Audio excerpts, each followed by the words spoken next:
The views expressed on Skeptically Speaking are not necessarily the views of this station, its affiliates, sponsors, or advertisers. Bring it on! The skeptics await your letter. Your call, tweet, homing, pigeon, whatever.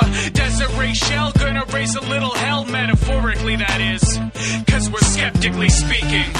Hello and welcome to Skeptically Speaking. I'm your host, Desiree Shell. This week we're talking about the healthcare that's practiced outside of big cities and modern facilities. We'll speak to Dr. Sasha Mullally, professor of history and researcher of the history of rural medicine. But first, let's learn how doctors play a role in documenting evidence of torture experienced by immigrants and asylum seekers. I'm here with Aaron Acharya, project manager of the Human Rights Clinic at HealthRight International, and Dr. Gary Stadtmauer, long-term volunteer with HealthRight International and past guest on the allergy episodes of Skeptically Speaking. Thanks to you both for being here. Thank you. Thank you. So, Aaron, tell us a bit about HealthRight International. We are a global health and human rights organization working to build lasting access to health for excluded, underserved communities around the world.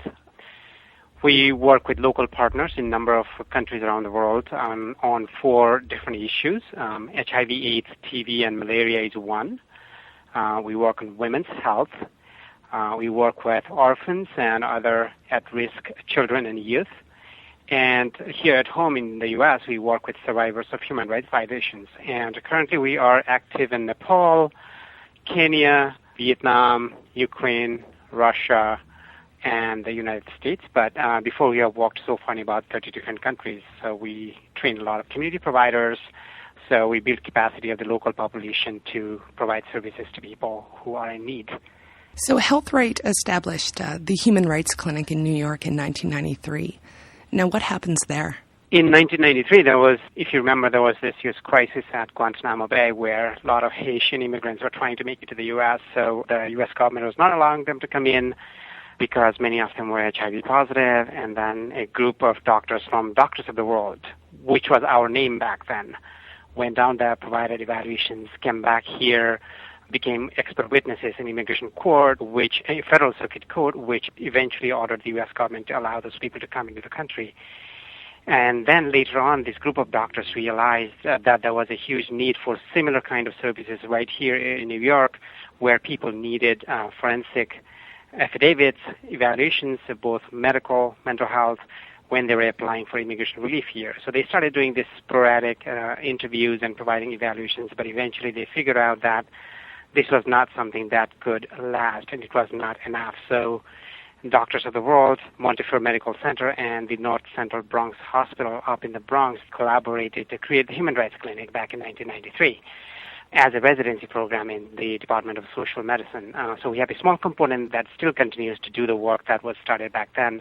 But since then, the Human Rights Clinic has expanded outside of the Montefiore Medical Center, and we have almost about 250 to 300 active physicians and psychologists and social workers who are our volunteers. We have trained more than 700 people so far to recognize and document signs of torture, and we are active in more than 10 states in the country. Our recent site is Seattle in Washington State. We do 4 different things.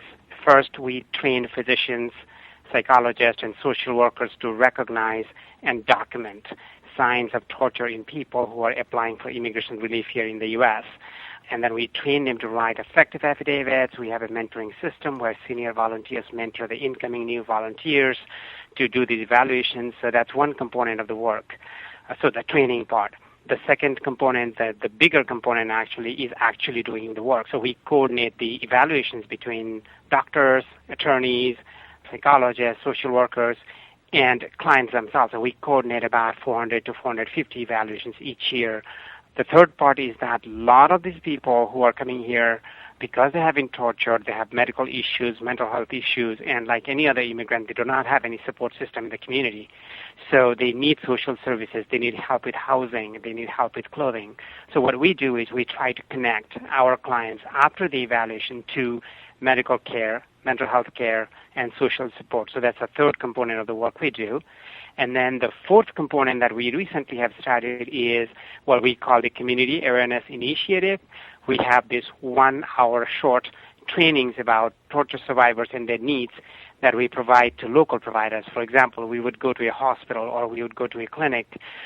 We would go to an organization like Gay Men's Health Crisis. We actually had one there today where we go and talk about torture survivors who are here in your community who could potentially be your clients, but you don't know how to recognize them because they don't necessarily talk about torture.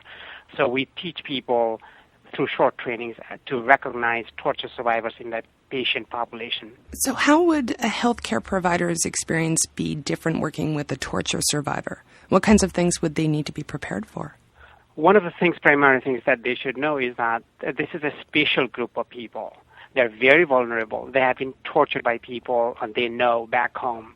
So they're in a foreign land, they're tortured, they don't speak the language that we speak here, that's one. Two, a normal Sikh patient would talk about the issues they're facing. I have a stomach pain, my tooth hurts. Torture survivors don't generally like to talk about what is happening to them. They have mental health issues, they have PTSD, they have major depression, they have flashbacks, they're afraid of policemen on the street. All of those things impact their health in one way or the other. But they don't necessarily know how to talk about it. And then second, they can't talk about it because it brings back all those memories. And a healthcare provider has to be very sensitive, very tactical in drawing out the story, not be judgmental, not create a situation where it feels like torture. There are times when a torture survivor might have been tortured by a doctor back in their home country. So you just have to be careful about how you interact with them. The room, the medical examination room, if you block the exit and then if you keep them confined, it could bring back memories and they could be scared. They can't talk. They freeze. So all of these issues come up, which you would not find in a normal patient population. Now, Gary, you were the lead author of a report titled An Analytical Approach to Clinical Forensic Evaluations of Asylum Seekers, the Human Rights Clinic. Can you tell us about that? One of the things that I found as a volunteer at first was that despite the wonderful training that I received and the textbooks and articles that I had read, in some ways I felt that there was a gap in that the descriptions were of classic torture, typical scenarios of torture involving, let's say, electrical torture, suspension where someone is, let's say, handcuffed and then held up by a rope, suspended in midair, beating on the soles of the feet, something known as falanga. These are very, very typical descriptions of torture that you will see in textbooks. But in fact, what you very often encounter with clients that we examine is that the number one experience is that people have simply been assaulted. And in fact, you cannot really predict what someone's experience may have been. Some of the asylum seekers who meet the criteria for asylum under the Convention Against Torture have not really been tortured by, let's say, a military. They may simply have been assaulted by people who were targeting them because they meet the Convention Against Torture criteria, which Aaron can tell you more about. Convention Against Torture is that you will have to establish that you could potentially be tortured and harmed if you went back to the country you came from. You don't necessarily have to be tortured before. You don't need to have that presumption of torture. But if you can establish enough evidence that there is a high possibility of you being tortured if you went back, there is this percentage thing. A lot of these things are discretionary because in the courtroom it's discretionary relief. But for somebody to apply for CAT, you just have to make sure that you can establish the fact that you could be tortured if you went back. Now, the benefits that you will get here, if you get that relief, is a little different from asylum. It's you can't bring your family here.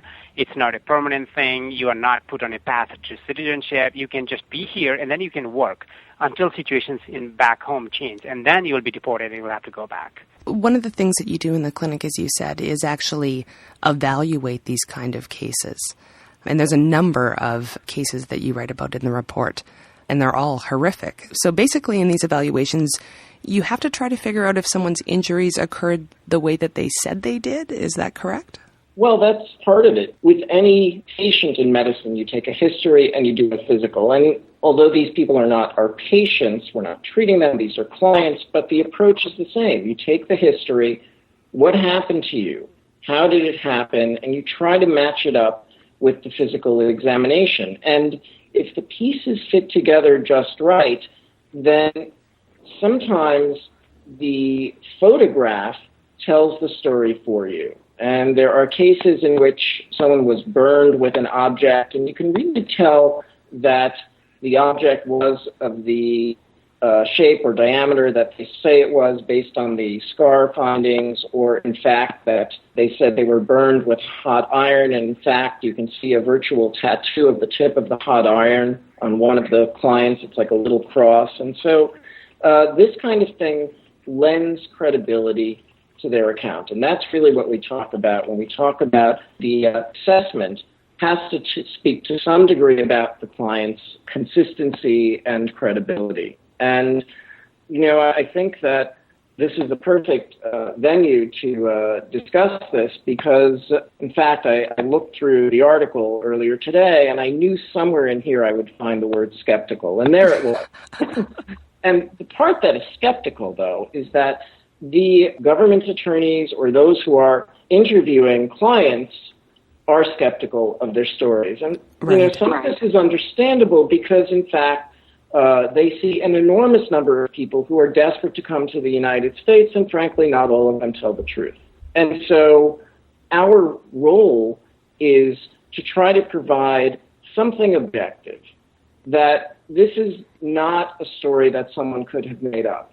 And it's also not something, though, where they have to rely just upon our opinion, because I think that's the other element of it. Not only are they skeptical of the clients, but they're skeptical of the fact that, how does a doctor become an expert in torture? Like, what do we know? Right. And in fact, that's why we take the pictures and we try to put the story together in a very neat package. And we say, look, if you look carefully, there is a whip mark. And in fact, you can tell it's a whip mark because there's a little tail at the very end. And that is the transmitted kinetic energy from kinetic into thermal energy, leaving the scar exactly in that pattern. And that is the best way to do things, to allow the client's physical findings to speak for themselves. It takes the subjective out of the equation. It even takes the doctor, who may or may not, in their opinion, be a torture expert, out of the equation. And that's really the issue with these kind of cases, though. There are potentially so many confounding factors involved in these kind of evaluations. For example, by the time someone makes it to the clinic, the torture could have happened years ago by that point. And that is usually the scenario. It's very rare to see somebody with acute signs of torture. And usually these are people who, first, they may not have been able to flee. The torture may have occurred during an extended prison stay, and they may finally be released or bribe their way out or escape and then make their way through a variety of countries and finally enter this country on perhaps a false visa or slip across the border. That's another issue. What happens to people when they arrive here without the appropriate paperwork? Because these people who were once imprisoned in their own countries are then detained here in a detention center that, for all intents and purposes, is a jail. There's also the issue that sometimes there are no physical scars at all. That's right. And there is a case in our article that actually it was requested that we add a case by one of the reviewers. In this instance, the client had no scars on his body.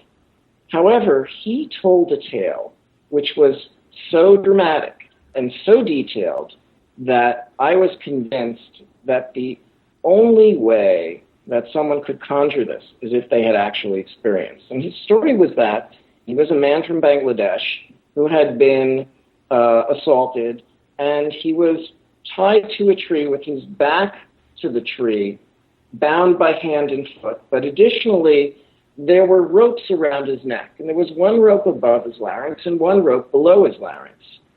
And I simply asked him, well, what do you remember from that night? What did you feel? And I was expecting he might say pain, shortness of breath. He responded, I drooled all night long. Why did he drool? Because his larynx was trapped. And if you just put your hand to your neck and try to swallow, you'll feel your Adam's apple, your larynx moving up and down. And I put that in my affidavit. That really I did not think, in my opinion, as a physician, that anybody other than the person who had experienced this would be able to conjure it. And in fact, when I give trainings to doctors who we train to become forensic examiners, I invariably present this case.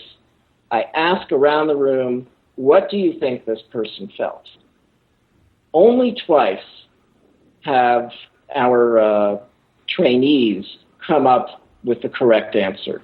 And ironically, those two people were not physicians, they were psychologists, whatever that means. Interesting. You're listening to Skeptically Speaking.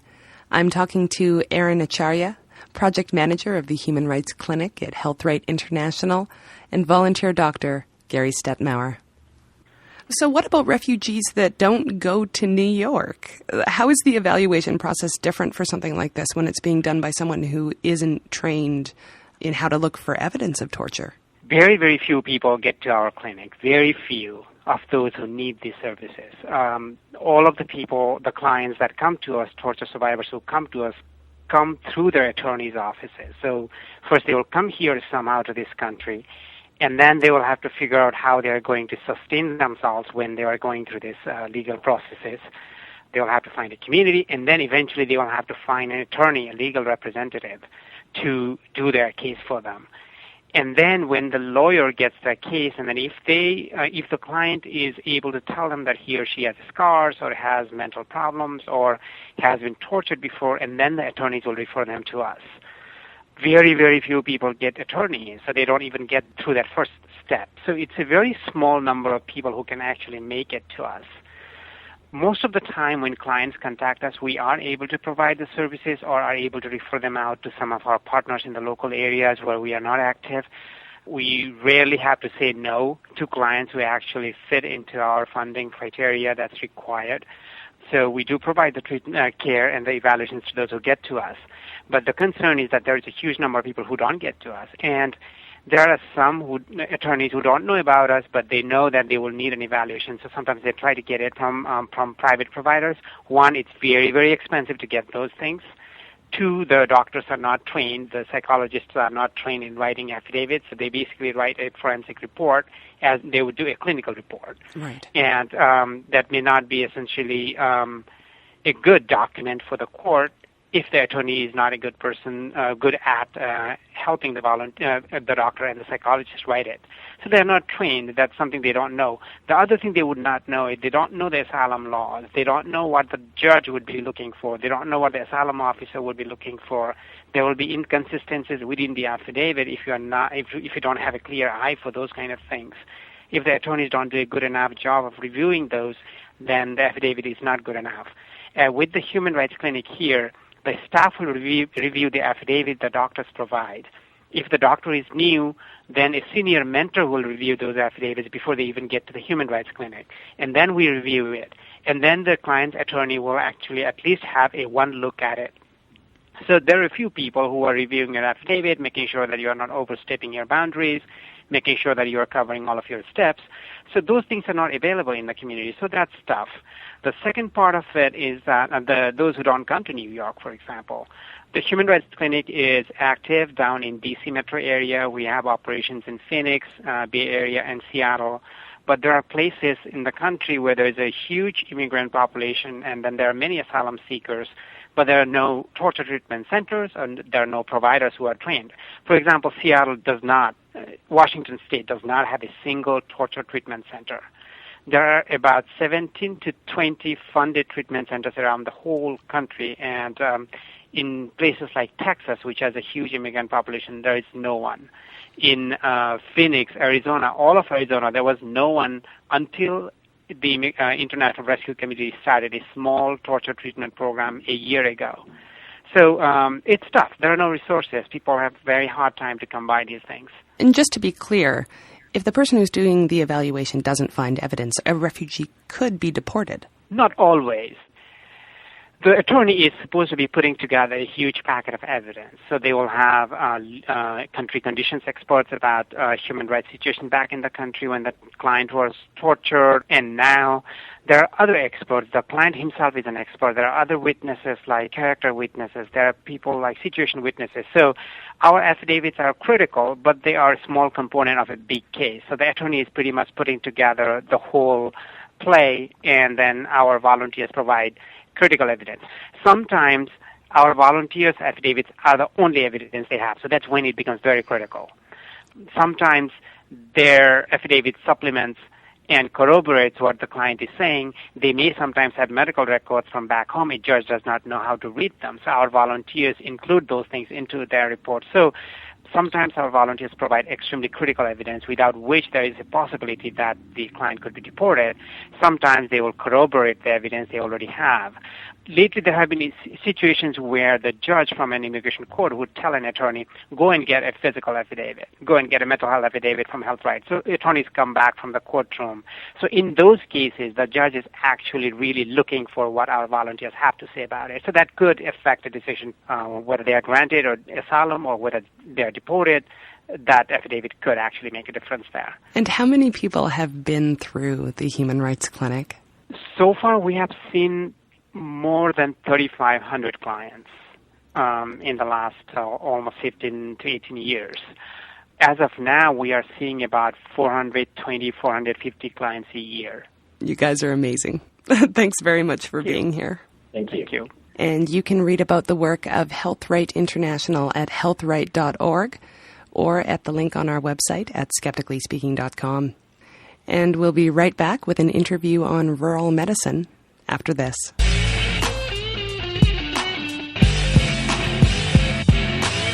Skeptically Speaking wants you to question everything. To be a part of the discussion, call and record your question on our listener question line at Speak 73101. That's 773-257-3101. Long-distance charges may apply. Sunday nights at 6 Mountain Time, join our Ustream chat room to listen and ask questions as we record interviews live. Just click the Listen Online button at skepticallyspeaking.com.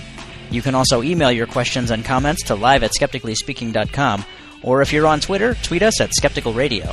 To find out where Skeptically Speaking airs near you, to listen to past episodes, or download the weekly podcast, check out our website at skepticallyspeaking.com. While you're there, follow the links to connect with us on our Facebook page, our Twitter feed, or to subscribe to the show in iTunes. And now, back to the show.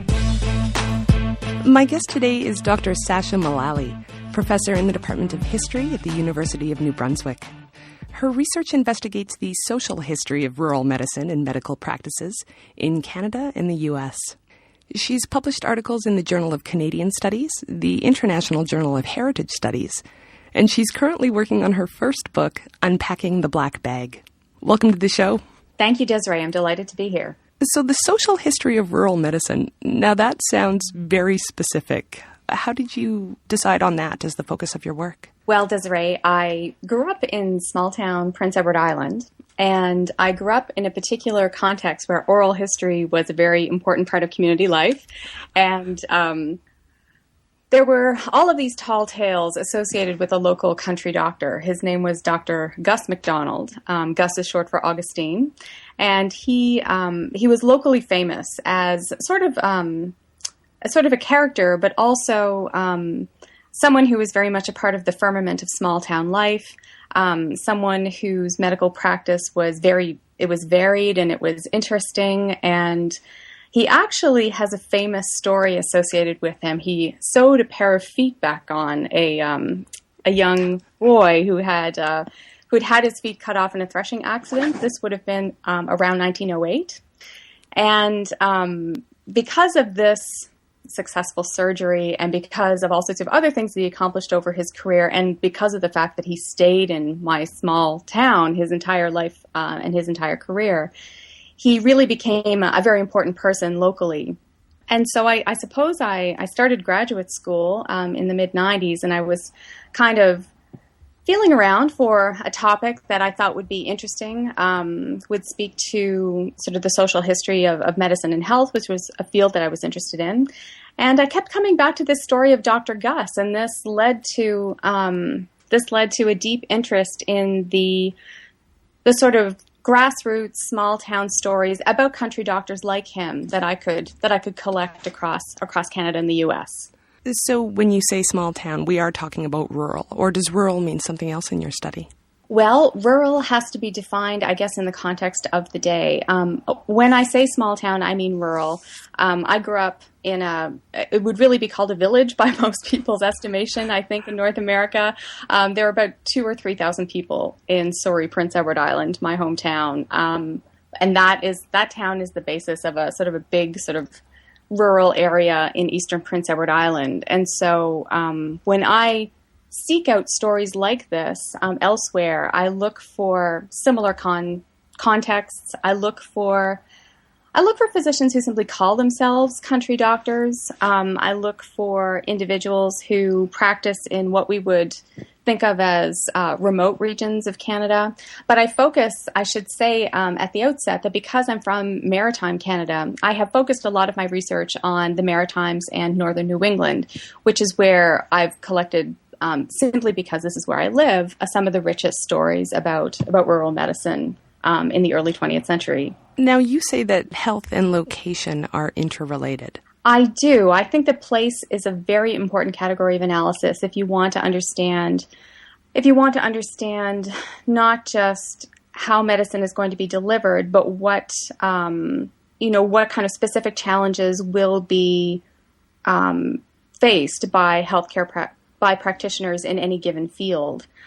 So, for instance, people who live in or physicians who service people who live in maritime Canada and northern New England, of course, will have winters with quite a bit of snow. They will have to navigate a lot of ocean travel normally to get to some of the more remote communities in our part of North America.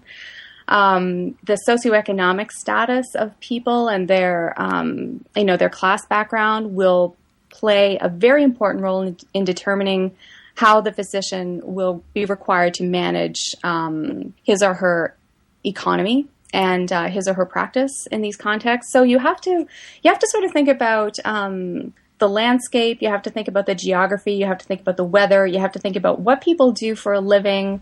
In the province of New Brunswick, where I teach currently, of course, you have the reality of biculturalism as well. So you have a French-English reality, and you will be required to service people in both kinds of communities, depending on where you live within the province.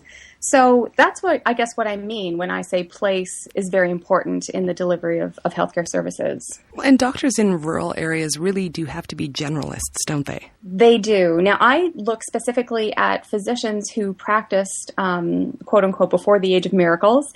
These are physicians for whom antibiotics was an enormous revolution when it first became available in the form of sulfa drugs in the 1930s. These are doctors who would have practiced before 1950, and so they wouldn't have had benefit to, many of them wouldn't have benefited from state health insurance systems of any kind. And they really practiced with a lot of their attention focused on on the community in which they found themselves. And so I guess all that to say, they took a lot of their cues from their environment, from the people in their community, and the memoirs that I study as I develop my historical analysis of this, really spend a lot of time sort of talking about relationships and spending a lot of time describing the weather and the geography, and that struck me very strongly. Yeah, I don't believe that happens with city doctors. Perhaps not, although I think the socioeconomic status of patient groups is always a reality for any kind of healthcare practitioner. I do think that there are just so many more layers of place, if you like. I like that. Layers of place. I like that too. I actually might use this as I revise my final copy of my book. But there do seem to be a lot more factors that throw themselves up as elements of consideration for these physicians. Maybe give us some examples of the kinds of cases that rural doctors would see that maybe are different from city doctors. Well, there's a very well-known story associated with a physician named Carlton Lamont Macmillan. He's a very well-known physician who was based in Bedeque, Cape Breton, Nova Scotia. I think he started his practice, it was the late 20s, I think it was 1927, and he practiced well into the 1950s, a very well-known doctor. Anyway, there's this story associated with him where he, after, there was a woman who went into labor in a very poor town, or she herself was poor. The town itself was on the west coast of Cape Breton in a place called Ingonish. She went into labor with twins, and she was to be delivered by a midwife who found that the case was simply not progressing, and she couldn't manage the case by herself. One of the twins was being birthed breech, it seems, by the accounts of the case. In any event, it was, I think, late winter at the time, and the physician simply couldn't get up to Ingonish in time by boat, couldn't get up by car or horse and buggy or horse and sleigh. So he got a member of the Cape Breton Flying Club to commandeer a plane and fly him up to Nice. Well, it was apparently quite an adventure because the pilot, for some reason, was flying very low, and the physician in his memoirs talks about, the plane hitting the tops of the trees as they fly up through the boreal forest of Cape Breton up to Ingonish to deliver these babies. Anyway, he gets there and he delivers the babies, and everything turns out fine. Interestingly enough, there are two narratives associated with this heroic tale. There's one that goes to press where this tale sort of wraps up with the successful delivery of the babies. The midwife was present. She wraps the babies who were born a little premature in milk boxes and names them Borden and Carnation after the milk brands. That is painful.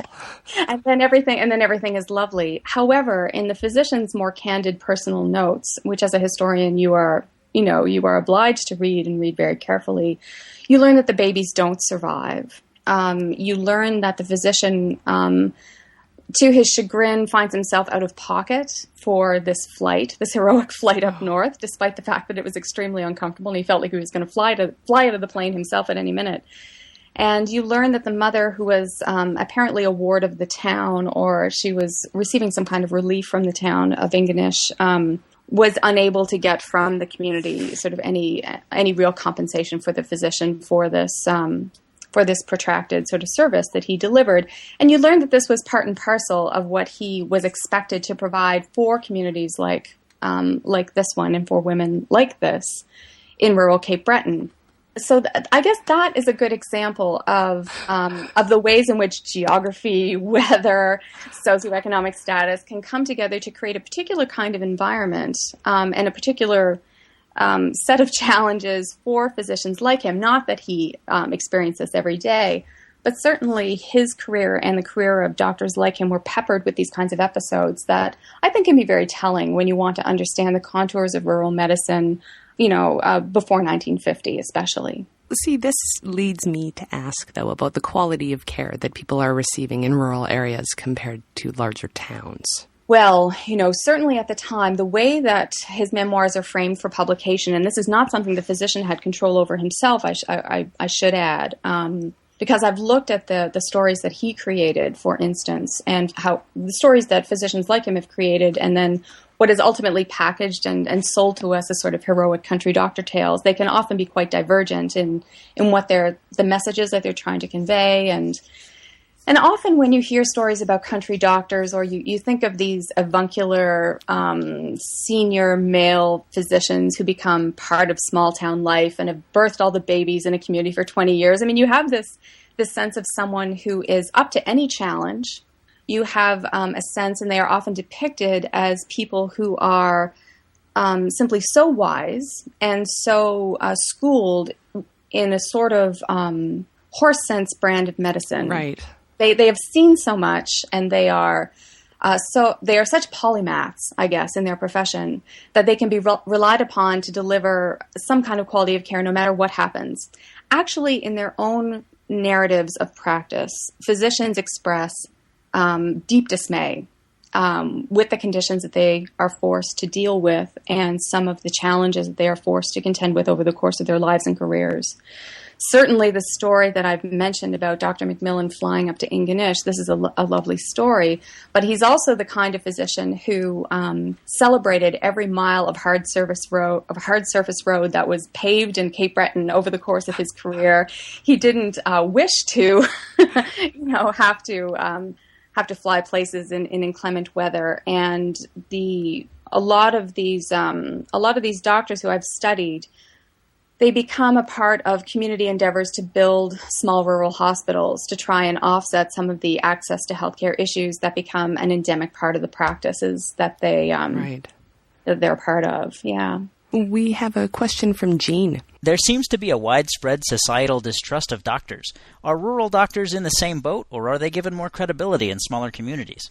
Well, I don't know if I can speak to that in the contemporary context with any degree of confidence, but what I can say is that as a historian, my research speaks to, and it's reflecting on, and it's trying to respond to something called the golden age of medicine.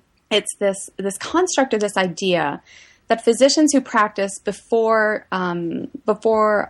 a lot of the therapeutic, technological, and economic elements of contemporary healthcare practices were in place. So before we had a third-party payer system, before we had healthcare that was paid for by the state, before we had antibiotics, before we had a lot of the technologies like X-rays, CAT scans, blood tests, all of these things that we take for granted today, somehow practiced in a way that made them closer to their patients, and that they enjoyed a certain closeness, a certain kind of relationship. And because they weren't reliant upon technologies, they were invested with a lot more of the faith that we now invest in technology. Interesting. Well, I mean, this is the idea that goes along with this construct of the golden age of medicine. It's sort of associated with the interwar period, which is to say the 1920s and the 1930s, the 1940s.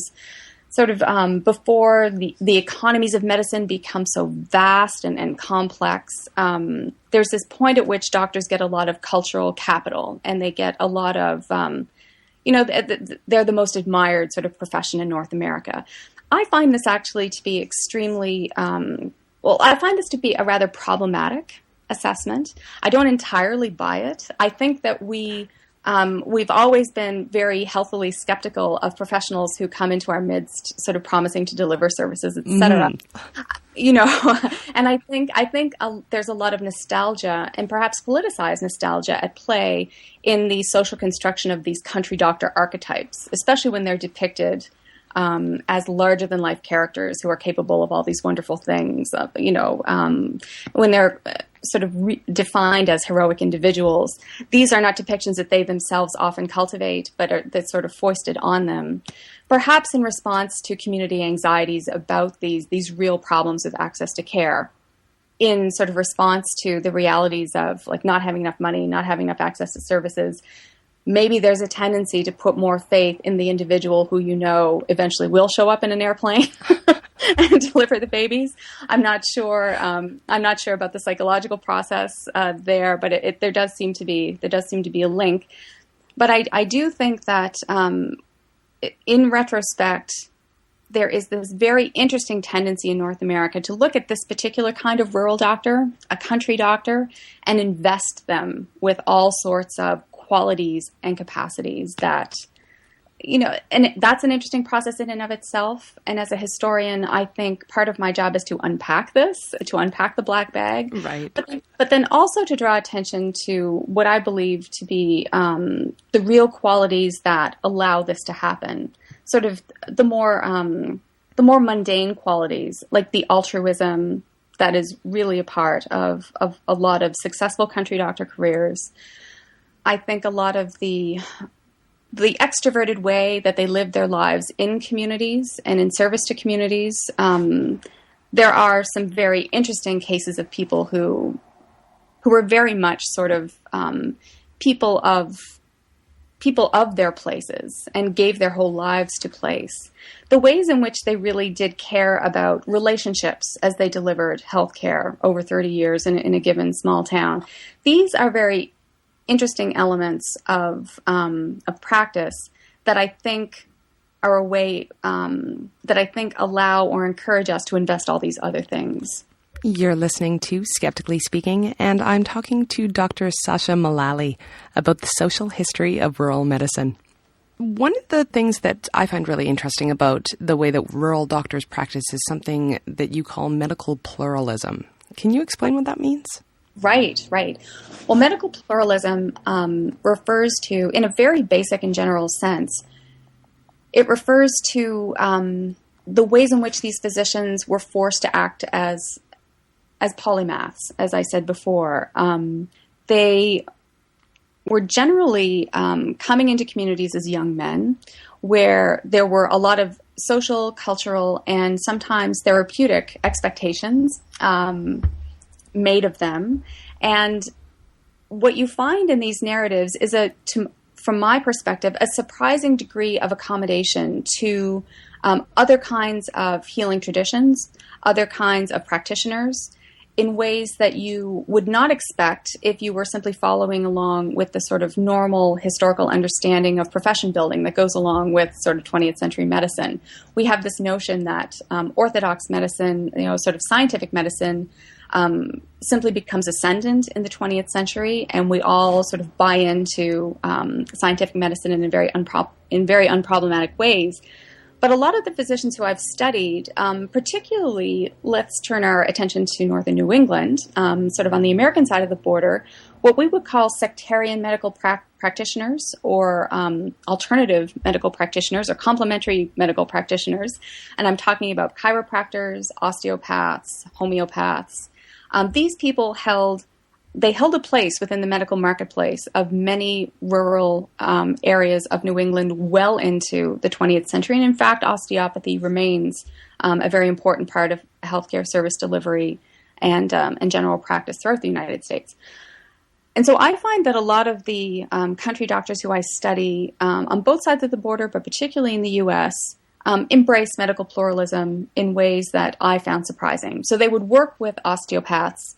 Some of them would engage in some osteopathic methods as they do healthcare. Yeah, and these kinds of different kinds of healthcare practitioners were often in competition with one another, and so you expect there to be more antipathy. You would expect there to be more conflict, and you would expect one kind of practitioner to badmouth the other kind of practitioner. But actually, there's a lot more collaboration and cooperation than you would perhaps expect. Now, on the Canadian side of the border, I've come across documents held by, for instance, the College of Physicians and Surgeons of New Brunswick that describe a lot of collaboration between midwives and physicians. Not to say that that relationship was always placid and cooperative, but there are physicians who worked in active collaboration with midwives in New Brunswick who were nominally at least, although this was illegal, nominally at least okay with them using anesthesia in the performance of obstetrics. There were physicians who were more or less okay with there being homeopaths populating the medical marketplace of this sort of regional area, this borderlands region that I study.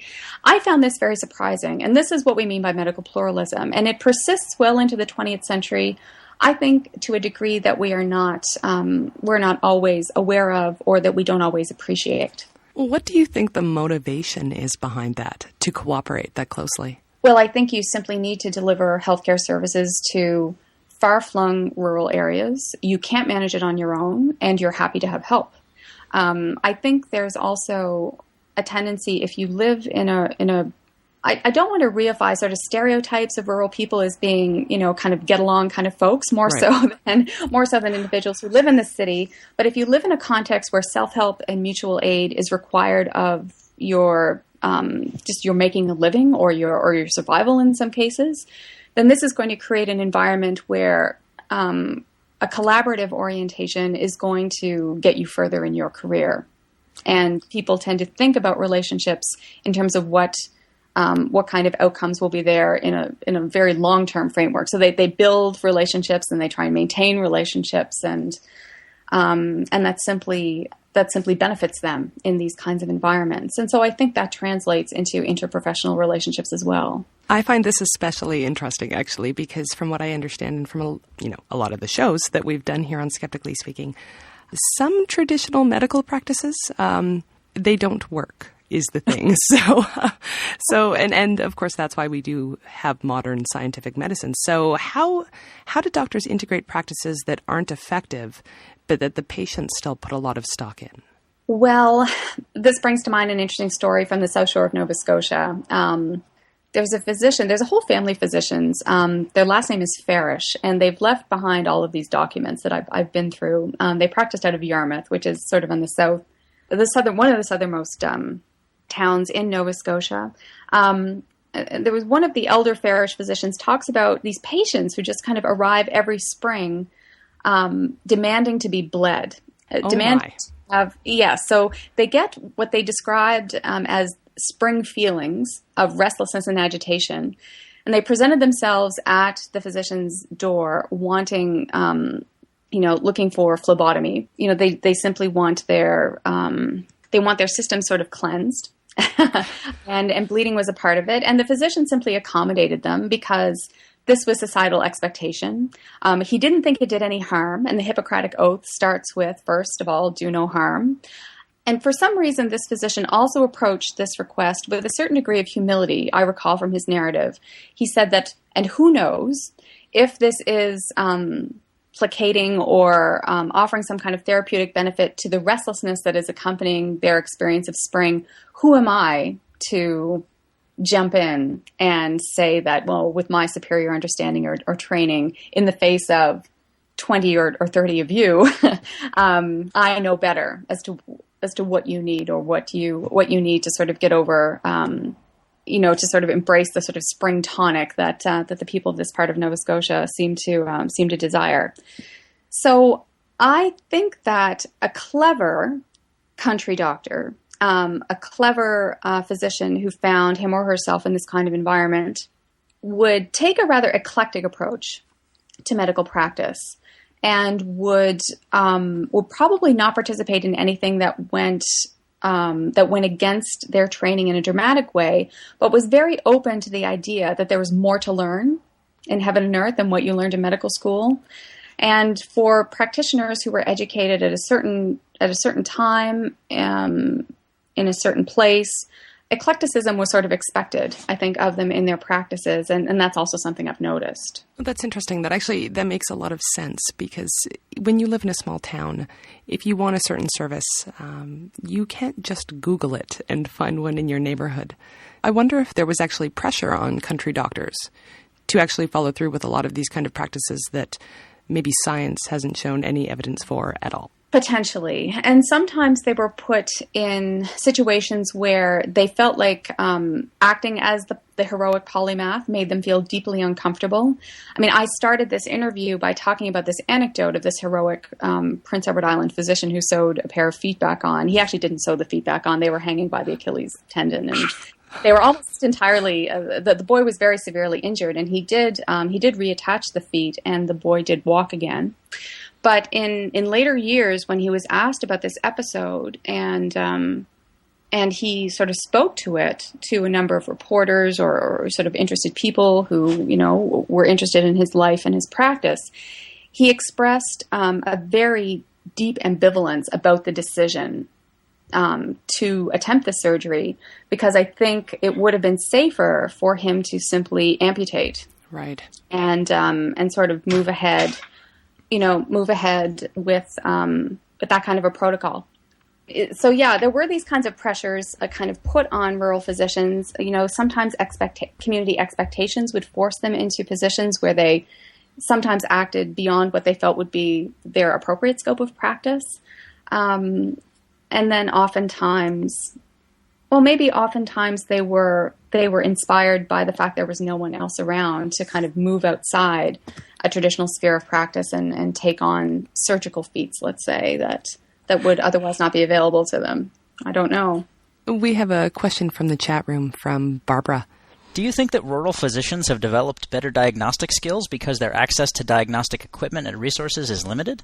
There is a lot of writing about the diagnostic acumen of a lot of the physicians who I've studied, and that does tend to come up over and over again. You know, how they come to play this very important role within the sort of regional medical infrastructure that they become a part of. Country doctors sometimes, they can't do everything, and sometimes they do refer patients to specialists and city physicians. And in that capacity, there is a lot of writing in the narratives that I've studied that praises them for being able to take a very, a varied practice, one that, flings a lot of challenges their way, and develop a particularly broad set of skills where they can recognize a very wide-ranging, set of illnesses, and nothing seems to surprise them at the end of their careers. But as to whether or not this is something peculiar to rural medicine, I really can't say. I know that it's part of the narrative of the heroic country doctor to think that what they come across in a rural context would allow them to develop a lot of really acute diagnostic skills. And certainly if they don't have a lot of technology, for instance, there's one rural physician in northern Maine who could, he could diagnose a whole series of childhood infectious diseases just by, just on sight, or by looking at his tongue, or by smelling the breath and that sort of thing. But I think that has to do with, I think that may also be a part of this heroic mythology associated with the country doctor. I think because we may not expect them to be endowed with this kind of diagnostic acumen, and when they perform so admirably in this capacity, maybe because it's surprising, we tend to make note of it more. I'm not sure, but that would be my sort of preliminary thoughts on that question. You're listening to Skeptically Speaking, and I'm talking to Dr. Sasha Mullally, Professor of History at the University of New Brunswick. And we'll be right back after this.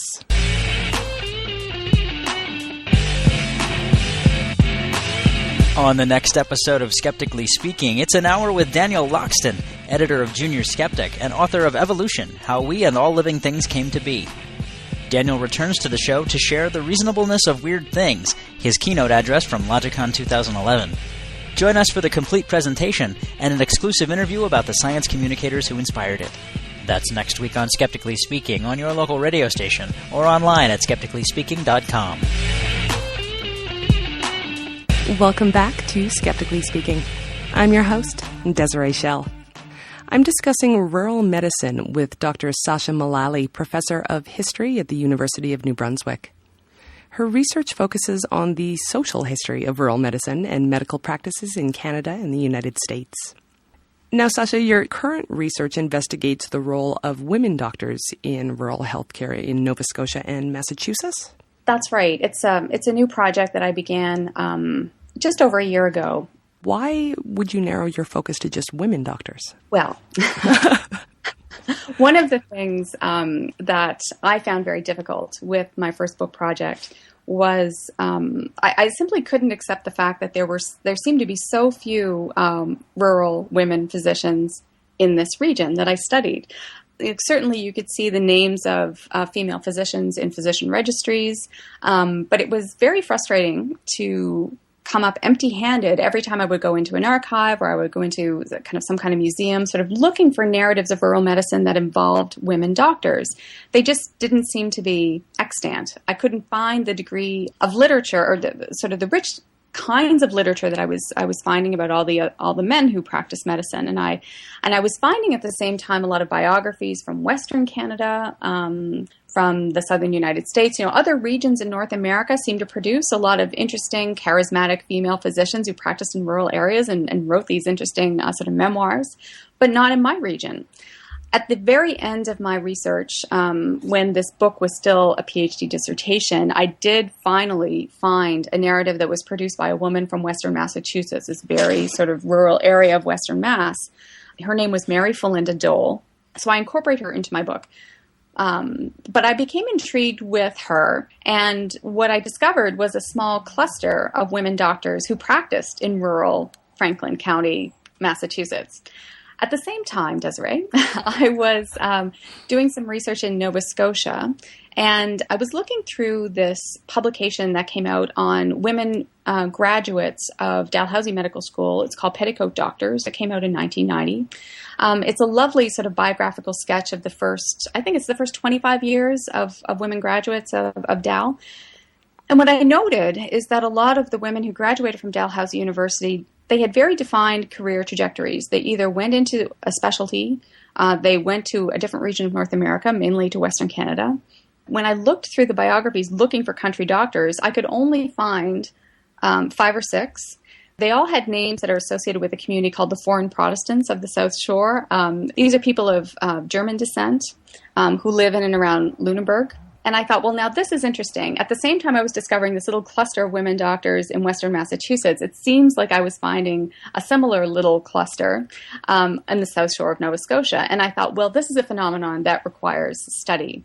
So my next project is going to sort of investigate this in a more sort of systematic way. And I would like to know why these two areas. When you have a community that seems to be open to female practitioners, what is it about the community that allows women to flourish in the role of small town GP? Because when I say the term country doctor, usually the image that comes to mind is a very male figure. Absolutely. Like it's an older, senior. I used the word avuncular earlier, someone who looks like your uncle, your favorite uncle. But he's a male physician carrying a black bag, probably looking tired. You don't think of, you don't think of a woman. And I think that there's an interesting sort of gender element to both the creation of the iconography of the country doctor and then the women who successfully created lives in small town and rural medicine probably have something very interesting to tell us about one of those other layers of place that are very important in determining how a rural medical practice, evolves and is created and maintained. Well, one thing I found kind of fascinating, actually, is that women seem to organize their practices differently than men. It seems to be the case that women tend to be more open to group practices, in contemporary medicine. They seem to try and seek work-life balance to a greater degree than many male counterparts. Perhaps they tend to be more open to taking on salaried positions. And these are things that a lot of contemporary researchers have noted in sort of very recent studies of how gender plays out in sort of the career choices of medical physicians.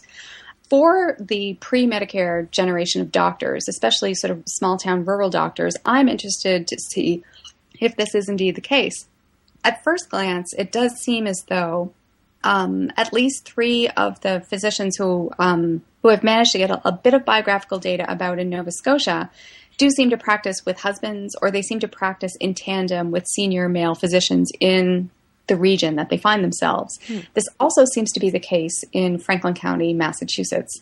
Now, the degree to which this is unique to rural medicine, that I don't know yet, but this would therefore be unsurprising that successful women doctors would, despite the fact that they operate as individual and independent practitioners, would nonetheless seek out and build relationships and create sort of de facto group practices before they were the norm in the medical profession. This would explain their presence in these two communities and perhaps elsewhere. I am absolutely enthralled with this field of study, and we're completely out of time, Sasha.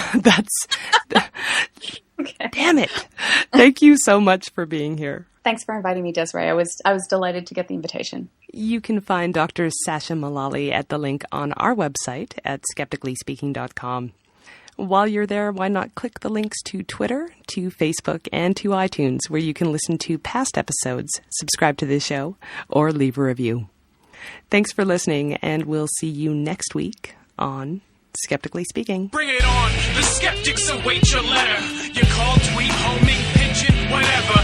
Desiree Shell, gonna raise a little hell, break the spell of Pavlov's bells. Cause we're skeptically speaking, on mind reading tarot cards and witches, psychics, and their spoon-bending mind tricks. All the humbug, flim-flam, frauds and shams, the charlatan who I don't think you understand? It's the hocus pocus, out of focus locus, eroding the brain, making gains on the hopeless. Let the crystal ball fall, smash on the floor. Leave the pieces alone, we don't need them anymore. Just a microscope, telescope, magnifier, reading in between the lines of these lies. Bring it on, the skeptics await your letter, your call, tweet, homing, pigeon, whatever. Desiree Shell gonna raise a little hell, metaphorically that is, cause we're skeptically speaking. Skeptically Speaking is produced with the support of CJSR 88.5 FM in Edmonton, Alberta, Canada. Our studio assistants are Brent Kelly and Rochelle Saunders. Ryan Bromsgrove is our studio technician and research assistant. The show is produced and edited by K.O. Myers. Our theme song was written and recorded by AOK. And I'm your host, Desiree Shell.